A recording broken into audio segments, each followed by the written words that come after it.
Hello, YouTube world, family, friends, viewers, and subscribers. Welcome back to the Critical Cognitive Aggressive Thinking channel. I am your host, Robbie Williams, and we're going to dive into another episode that I bring on this channel. Now, the last one we talked about self-care, and another previous video we talked about narcissism. Tonight, we're going to talk about anxiety. Anxiety is a huge issue in the world of mental health because there are people who's functioning on the daily basis suffering from anxiety disorder. And there's different types of anxiety disorders, if you will. I want you to understand that there are people that wrestle with this problem and will not go seek mental health care or treatment, if you will. So I wanted to do this video to give people a little bit more understanding about what anxiety is. And the topic of this episode is what you need to know about anxiety. And here's what you need to know. Let's dive into this thing and let's get going. What is anxiety? Anxiety is a common symptom of depression and bipolar disorders. As stated by the Mayo Clinic, anxiety may be described as a feeling of worry, tension, and unease that arises from the expectation of some type of threat, or some kind of threat. You're worried about something threatening you, threatening your life. And it doesn't have to be a person. It can be an illness, a medical illness, a medical diagnosis. Let's say if you just got told, someone tell you, you go to the doctor and you find out you have cancer. Your anxieties go through the roof. This can pertain to either internal or external. So it can be something posing a threat internally with your health or externally. So let's talk about that. I want to use this example because I'm in my 50s, so here we go. A man goes, he needs to get his colonoscopy done. It's time, he go, they check him in, he go through the procedure, and they come out and tell him, sir, we have some news for you. No need to be alarmed. There's treatment for it, blah, blah, blah. We found cancerous polyps in your colon. When they tell him that, the first thing people think of when they hear cancer is, maybe this is it for me. And they start worrying, part of anxiety. They have this unease or unrest. Now they can't get the sleep that they need to get. They just worry, worry, worry. Everything is out of kilter. So this is how anxiety operates. It makes you worry. It has you on edge. And you cannot just find ways to calm down. That's why you need help. That's why you need professional help. To further tell you about anxiety, it also can be defined as a state of fear with tension and lack of attention that is caused by an excessive reaction to a circumstance, which, like I said, being told you have cancerous polyps, that is only seen as being dangerous by the individual. And I can tell you something else too. You take people that may have been diagnosed with schizophrenia, and they have these periods of delusion, seeing things that are not really there, but it may be a threat to them.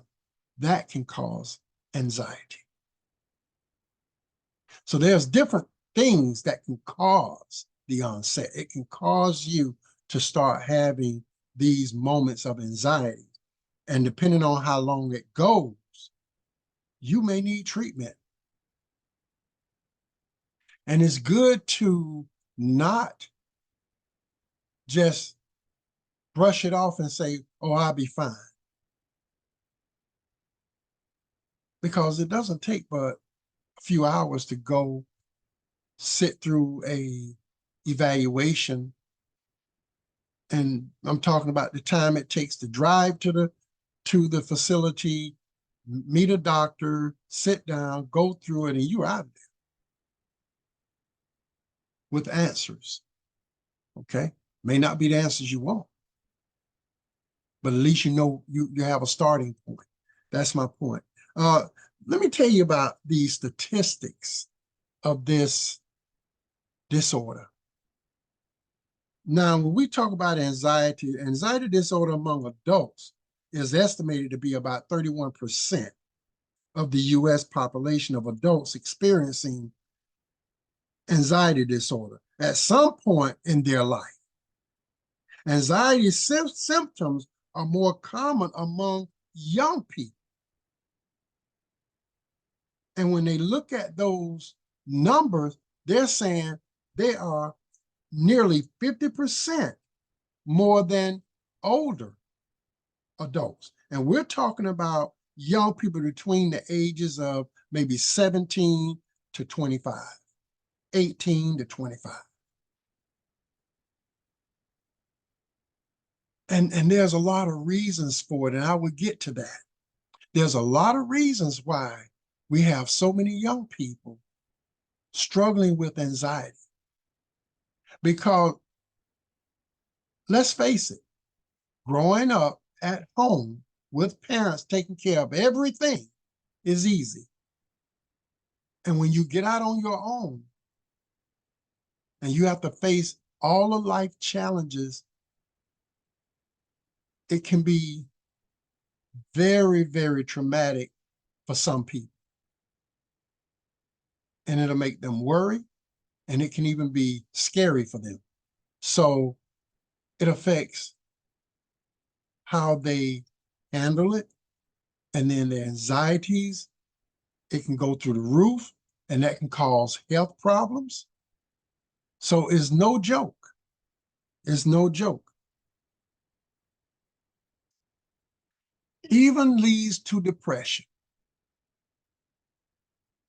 Women tends to have anxiety disorders a lot more than men. So if you think about the numbers are probably doubling. And I'm talking about adults now. The numbers are probably double the amount for women versus men. And it's not easy. It's not easy dealing with the real, you know. Reality ain't no joke. That's why people avoid the truth. I can tell you that right now. People avoid the truth like the plague. They don't want to know the truth. That's why a lot of people rather be told a lie any day. Moving on. But what do the DSM-5 say about anxiety? So when we look at the DSM-5, and I've told y'all before, the DSM-5 is like a Bible for disorders and diagnosis. So let's dive into that one. When we talk about the DSM-5, according to DSM-5, anxiety is an emotion characterized by feelings of tension, worry, thoughts, physical change, like increase of blood pressure, just like the increase of blood pressure, like your blood pressure going up. That's what the DSM-5 is saying. It also says that it includes, and here's a list, a short list: separation anxiety disorder, selective mutism. And I don't want to leave you hanging on the mutism. Mutism is like being mute, can't speak, but it's selective. Most of the time it's in children. And you have a child that just won't talk, can talk, but won't talk, won't speak at all. Sometimes they won't do that. They go through adolescent stage without talking. And it's due to a trauma. It's due to trauma, emotional trauma, something that went on that kid could not deal with at a very early age and just shut down with communication. That's another video. Let me move on.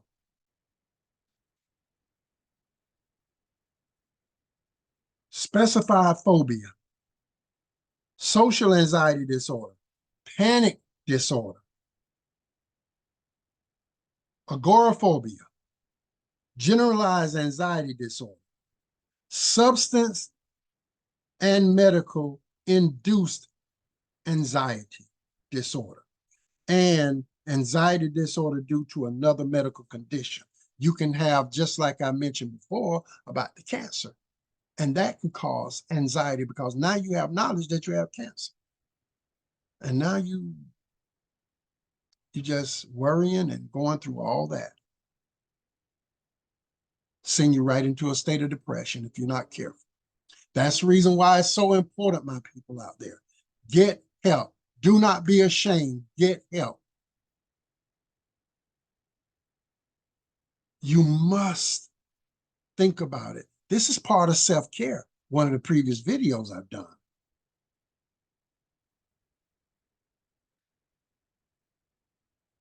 Let's talk about the common causes of anxiety, which is not always related to one singular condition.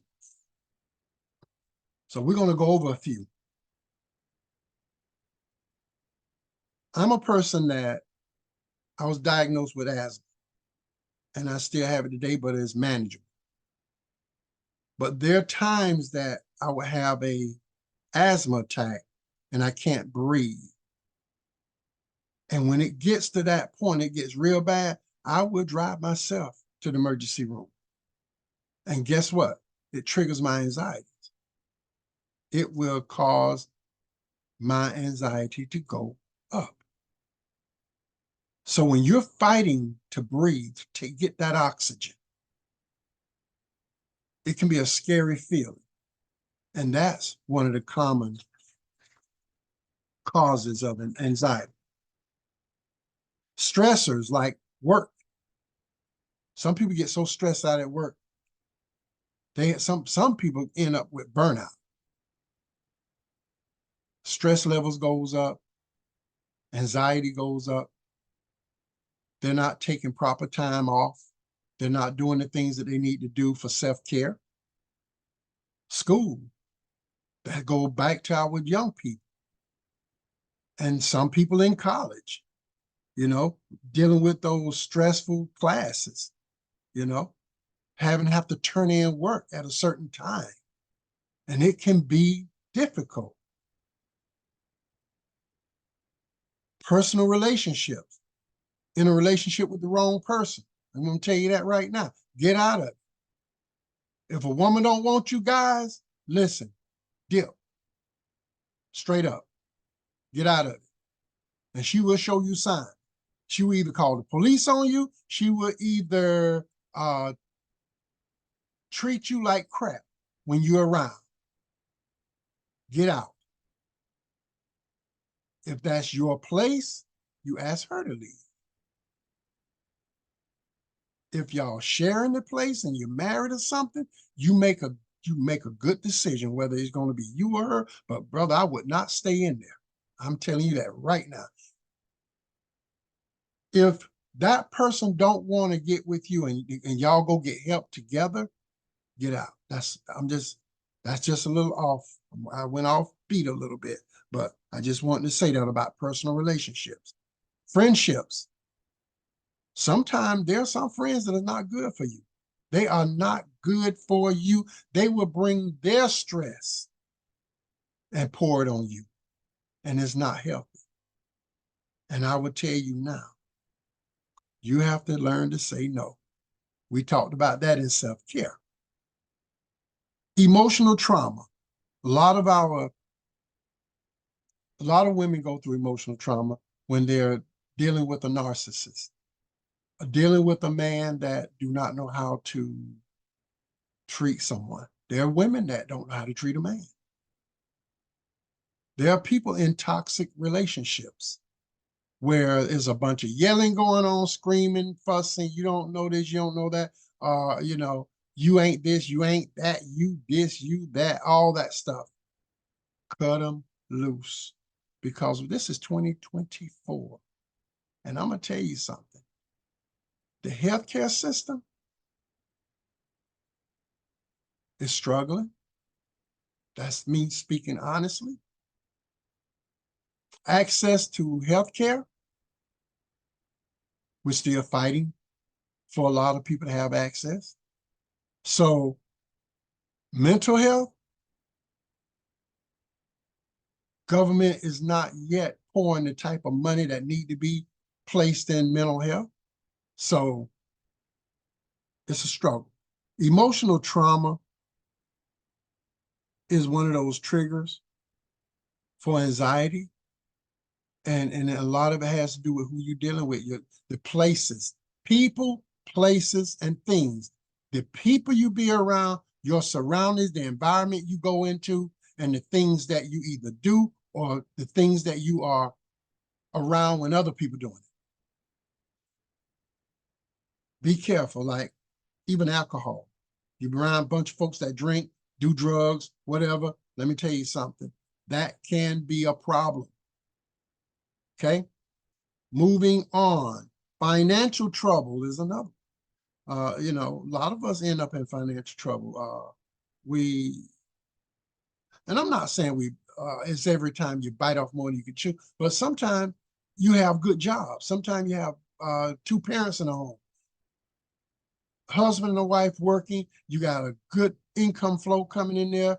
And guess what? You get a house, you get a couple of cars, and everything seems okay until that primary person that makes the most money lose the job. When that happens, it gets tough. And that right there alone can jumpstart anxiety.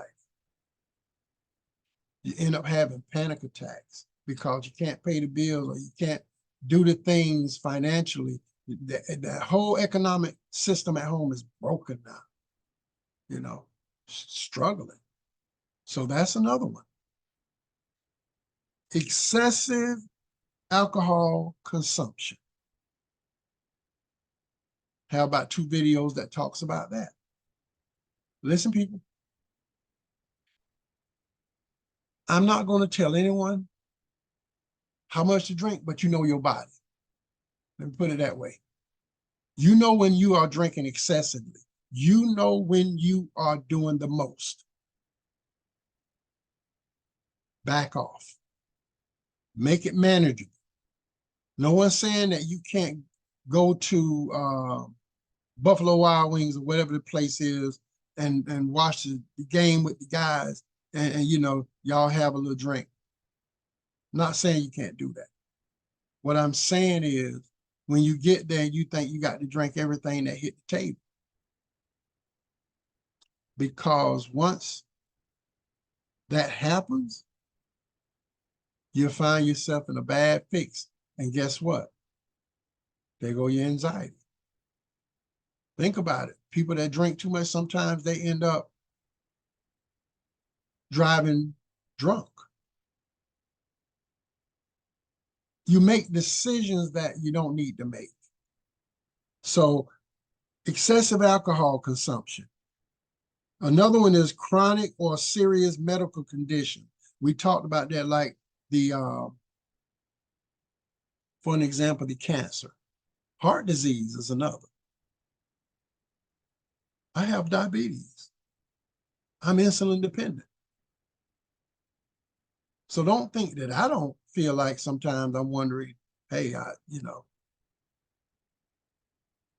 wonder if I need to do this, but that's the reason why I stay with my PCP. People, you can go to your PCP, primary care physician. You can go to that person and just talk to them. If you feel like you cannot go to a mental health facility, if you feel like that is taboo to you, go to your PCP, sit down and start there, and then y'all can work it out from there. But do not do nothing. That's the worst thing you can do, is nothing. So side effects from medication. There are certain medications out there that will contribute to anxiety. So when you're going through your medical visits and all that, and they prescribe you medicine and things like that, if you are taking something else like sleeping pills at night or what have you, you need to let your doctor know. You need to let your doctor know that, hey, listen, I'm also taking this at home. This is an over-the-counter drug. But will that interfere with what you're giving me? Will it cause problems in other areas? That is a good question to ask, because some people like to take sleeping pills. And there are some sleeping pills that doesn't work well with prescription medication. So ask the question. And people that do drugs, synthetic drugs like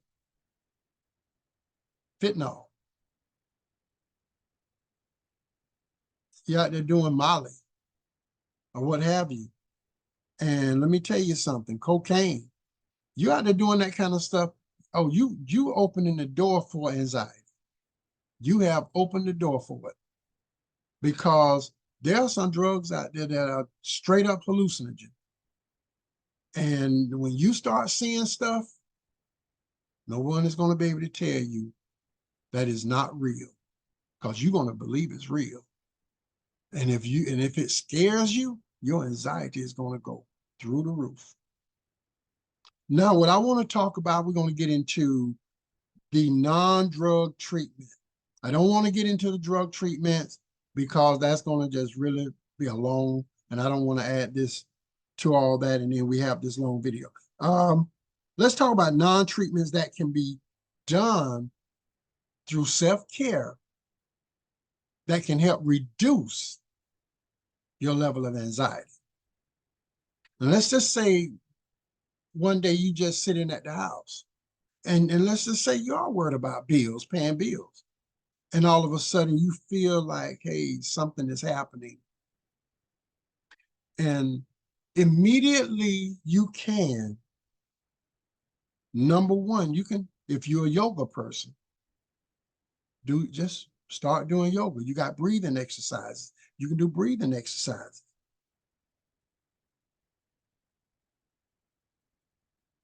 People, you can also lower your level of anxiety if you are a drinker. Drink less or stop. Push the alcohol to the side. It'll work. It'll help you out. It's not a cure-all. I'm not giving you cure-alls. I'm just these things that'll help you manage anxiety. Better sleep habits. Get you some rest. Stop staying up so late at night. That's what that alcohol and them drugs do, have you late at night, up, can't sleep. You just on the go. And your body is not getting the rest that it needs. So get you some rest.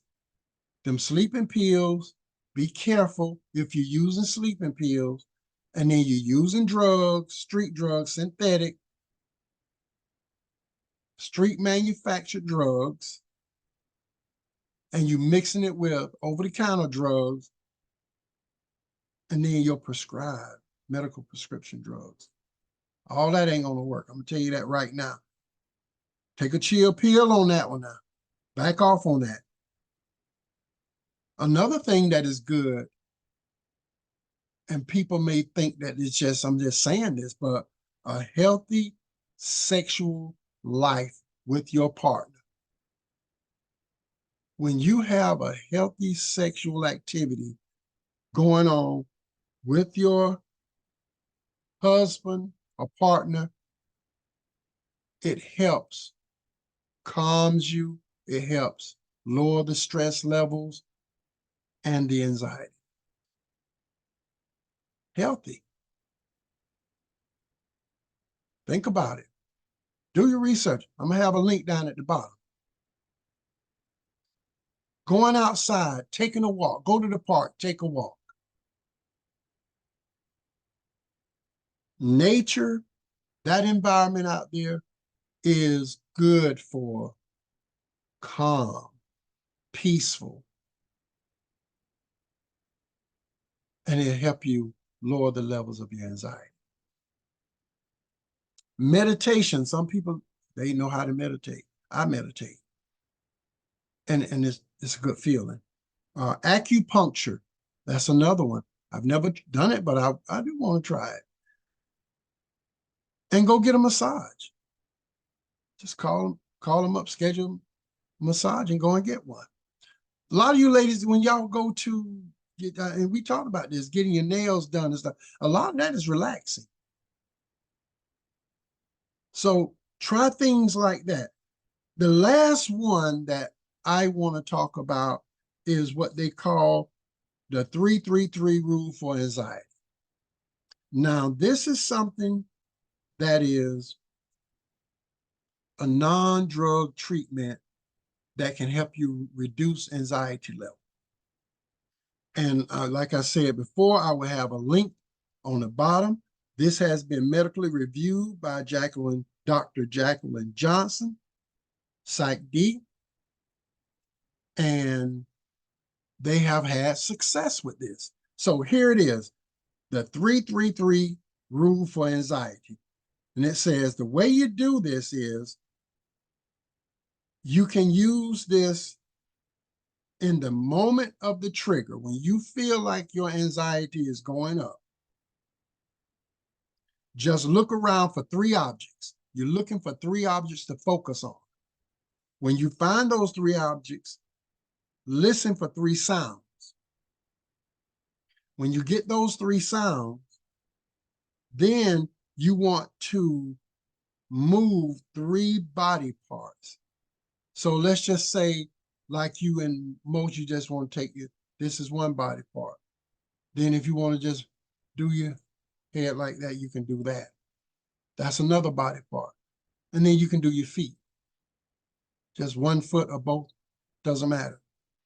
What you're doing, you're taking the focus off the anxiety, what's making it go up, and you're focusing on the exercise itself.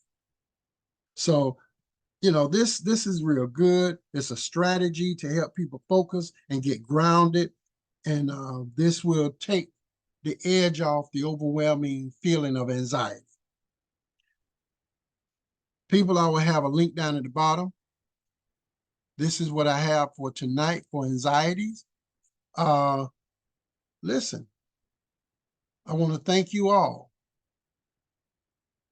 In the past 30 days, I've had about 15 new subscribers. I want to say thank you all for coming to the channel. I want to say thank you all for giving me an opportunity to continue to inform you on medical and psychological advances and things about that nature.